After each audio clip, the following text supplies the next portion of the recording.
Mumbai Tug brought to you by Sunny's World. Pune's Pride Sunny's World, Life in Funshine. Resort weddings, events, restaurants, adventure wellness. Sunny's World, perfect destination for every occasion. Modi सरकारच्या एका निर्णयामुळे शेतकरीच नव्हे तर साखर कारखानदारांच्याही पोटात गोळा आलाय। महाराष्ट्रासह यूपी, एमपी आणि कर्नाटकसह अनेक राज्यात भीती पसरली आहे। या निर्णयामुळे आधीच साखरेच्या बदलत्या दरामुळे हैराण असणाऱ्या साखर उद्योगाचं कंबरड मोडण्याची शक्यता आहे।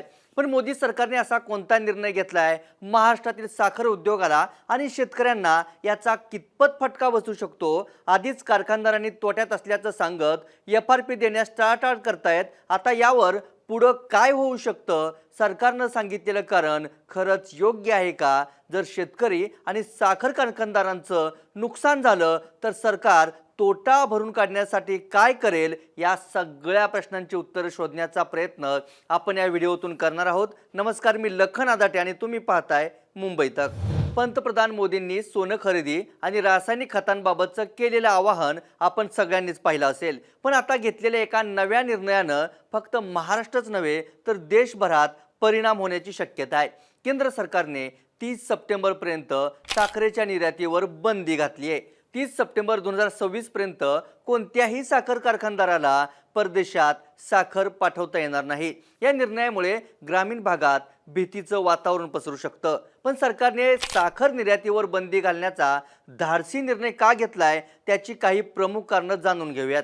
अमेरिका इस्रायल विरुद्ध इराणमधील संघर्षामुळे पश्चिम आशियात तणाव निर्माण झालाय। या तणावाचा जगातील अनेक देशांवर मोठा परिणाम झालाय, कारण होर्मुझ सामुद्रधुनीतून होणाऱ्या कच्च्या तेलाच्या व्यापाराला आणि जागतिक व्यापारासह निर्यातीला देखील अडथळे निर्माण होत आहेत। याचाच फटका भारतासह अनेक देशांना बसतोय। या पार्श्वभूमीवर भारत सरकारनं महत्त्वाच्या उपाययोजना राबवण्यास सुरुवात केली आहे। पंतप्रधान मोदींनी इंधन बचतीसह देशवासियांना काटकसरीच्या उपाययोजना करण्याचं आवाहन केलंय।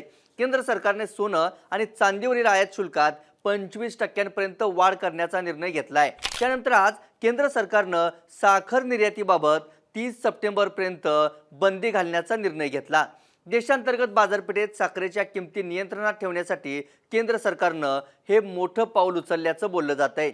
आता सध्या तरी 30 सप्टेंबर 2026 पर्यंत साखरेच्या निर्यातीवर बंदी असेल। ही बंदी परिस्थिती चिघळली तर वाढूही शकते। पण सरकारच्या अधिसूचनेतून काही दिलासा मिळालाय का, तर ते देखील पाहूयात। तर या सरकारच्या अधिसूचनेत स्पष्ट करण्यात आले की जर 13 मे पूर्वी म्हणजेच अधिसूचनेच्या आधी साखरेच्या मालाची लोडिंग झालेली असेल, साखर निर्यातीचे जहाज अधिसूचनेच्या आधीच भारतीय बंदरावर पोहोचलेले असतील तर त्यांना यामधून सूट देण्यात येईल।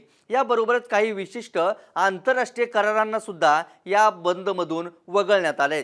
इतर देशांना त्यांच्या अन्न सुरक्षेच्या गरजा पूर्ण करण्यासाठी भारत सरकारने दिलेल्या परवानगीच्या आधारावर आणि त्यांच्या सरकारांच्या विनंतीनुसार साखरेच्या निर्यातीला परवानगी दिली जाऊ शकते। भारत युरोपीय संघ आणि अमेरिकेला CXL आणि TRQ कोट्याअंतर्गत साखरेची निर्यात सुरूच ठेवेल।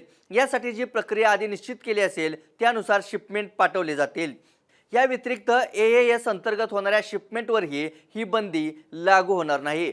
पण महाराष्ट्रातील साखर कारखानदारीला आणि ऊस उत्पादक शेतकऱ्यांना याचा कितपत फटका बसू शकतो तेही जाणून घेऊयात। साखर बंदीच्या निर्णयामुळे ग्रामीण भागात भीतीदायक स्थिती निर्माण होऊ शकते। पश्चिम महाराष्ट्रासारख्या भागात तर अनेकांचा जीवनगाडा याच उद्योगावरती अवलंबून आहे। याचा पहिला फटका थेट साखरेला बसू शकतो। नुकताच गाळप हंगाम संपलाय आणि अनेक कारखानदारांनी दर वाढेल या आशेनं साखर गोडाऊनमध्येच ठेवली आहे। आता देशांतर्गत बाजारात साखर विक्रीसाठी उपलब्ध करून दिली तर अपेक्षित दर मिळेल याची शाश्वती नाही। दुसरा फटका बसू शकतो शेतकऱ्यांना। आधीच साखरेला अपेक्षित दर मिळत नाही म्हणून तोटा होतोय असं सांगत काही कारखानदारांकडून शेतकऱ्यांना वेळेत FRP दिली जात नाही।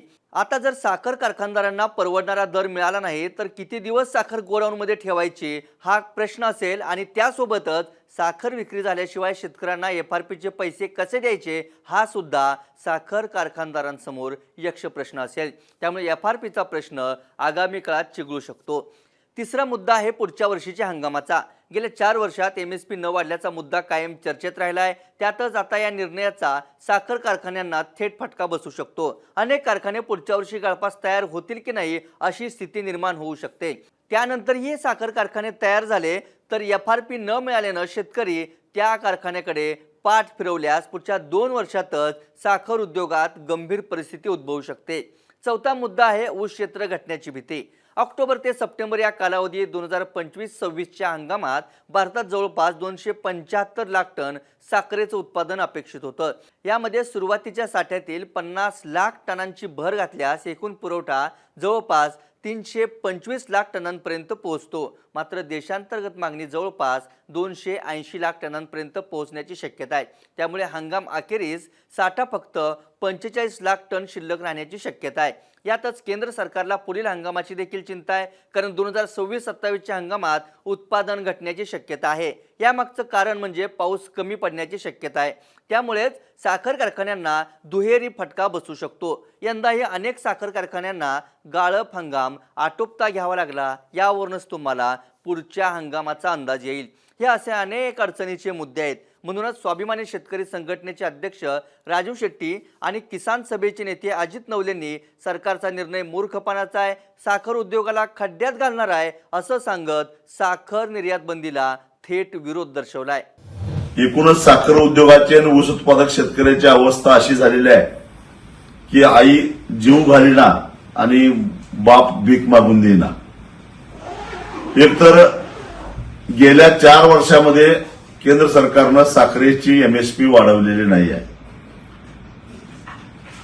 आणि एमएसपी न वाढवल्यामुळं 4 वर्षामध्ये सातत्यानं साखरेचे भाव स्थिर राहिलेले आहेत, वाढत नाहीये. यावर्षी देशामध्ये साखरेचं उत्पादन घटलेलं ही गोष्ट खरी आहे. मग सरकार जर का साखरेची एमएसपी वाढवणार नसेल, जगाच्या बाजारामध्ये साखरेला भाव चांगला मिळत असेल, तर मग साखर कारखान्यांनी साखर निर्यात का करू नये आणि त्यालाही तुम्ही बंदी घालता, स्वतःही भाव वाढवत नाही. याच्या पाठीमागचं केंद्र सरकारचं लॉजिक काय आहे? पण त्याचा थेट परिणाम हा ऊस उत्पादक शेतकऱ्यांच्यावर व्हायला लागलेला आहे. एका बाजूला रासायनिक खताचे दर आकाशाला भिडलेले आहेत. आमचे पंतप्रधान शेतकऱ्यांना सांगतात की रासायनिक खताचा वापर कमी करा. दुसऱ्या बाजूला साखर कारखानदार पैसे द्यायला तयार नाहीत. शेतकऱ्यांनी काय करायचं? खरं तर हा जो सरकारचा निर्णय आहे तो मूर्खपणाचा आहे, भंपकपणाचा आहे असं मी म्हणेन. बंद देशभरामध्ये साखरेचं उत्पादन यावर्षी खूप चांगलं झालेलं आहे. मागील वर्षीचा सुद्धा साठा अजून उत्तर प्रदेश आणि महाराष्ट्रामध्ये शिल्लक आहे. अशा पार्श्वभूमीवर ही अतिरिक्त जी साखर आहे तिला निर्यातीला प्रोत्साहन देण्याची आवश्यकता होती. गेले अनेक वर्ष साखरेच्या विक्री मूल्याच्या बाबत सकारात्मक निर्णय न झाल्यामुळे साखर उद्योग अगोदरच संकटात होता. FRPची रक्कमसुद्धा शेतकऱ्यांना देता येणार नाही अशी अनेक साखर कारखान्याची स्थिती महाराष्ट्रभर आहे. अशा पार्श्वभूमीवर FRPची रक्कम ही शेतकऱ्यांना मिळावी, साखरेला चांगला दर मिळावा आणि साखर उद्योगाला संजीवनी मिळावी, याच्यासाठी खरं तर निर्यातीला प्रोत्साहन देण्याची आवश्यकता होती. त्या उलट निर्णय घेऊन निर्यातीला बंदी लादणं हे साखर उद्योगाला सबंधपणाने मातीत आणि खड्ड्यात ढकलणारा निर्णय आहे. शेतकरी संघटनांच्या या थेट भूमिकेवरून तुम्हाला अंदाज आला असेल की देशात साखर निर्यात बंदीच्या निर्णयाला आक्रमकपणे विरोध होऊ शकतो. पण युद्धाच्या झळा पाहता मोदी सरकार साखर निर्यात बंदीच्या निर्णयावर ठाम राहण्याची शक्यता आहे. मात्र साखर उद्योग अडचणीत येऊ नये म्हणून सरकारनं आधीच उपाययोजना करण्याचीही तेवढीच गरज आहे. या व्हिडिओत इथंच थांबूयात. साखर निर्यात बंदीचा सरकारनं घेतलेला निर्णय योग्य आहे का? साखर उद्योग आणि ऊस उत्पादक शेतकरी अडचणीत येऊ नये म्हणून सरकारने आता तात्काळ उपाययोजना राबवाव्यात का? याबद्दल तुम्हाला काय वाटतं ते आम्हाला कमेंट करून सांगा. ताज्या घडामोडी आणि अचूक विश्लेषणासाठी मुंबई तकला सबस्क्राईब करायला विसरू नका. फेसबुक आणि एक्सवरही फॉलो करा. धन्यवाद.